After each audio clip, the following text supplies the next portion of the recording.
Mula kahoy, nagiging manipis na plywood. Akala mo simpleng kahoy lang ito, pero tingnan mo kung paano nila ito ginagawa. Isang malaking piraso ng kahoy, unti-unting hinihiwa ng makina hanggang maging sobrang nipis na parang papel.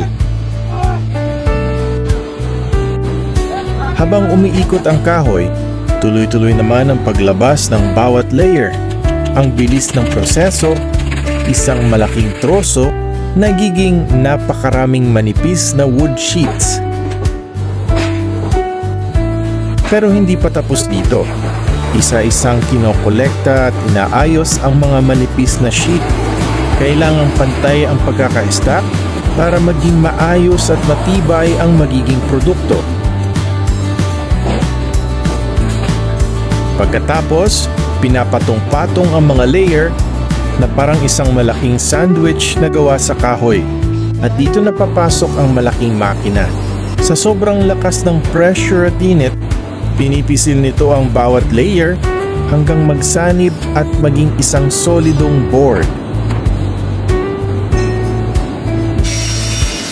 Mapapansin mo kung gaano karaming layer ang pinagdadaanan bago maging isang board.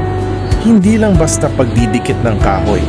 Kailangan tama ang kapal, pressure, at pagkakaayos ng bawat layer.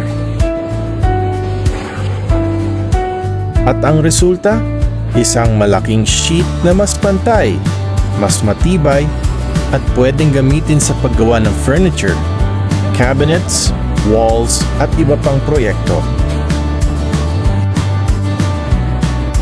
Kaya sa susunod na makakita ka ng plywood, tandaan mo, hindi lang pala ito simpleng kahoy. Sa likod ng bawat sheet, may makina, proseso, at napakaraming layer bago ito makarating sa atin.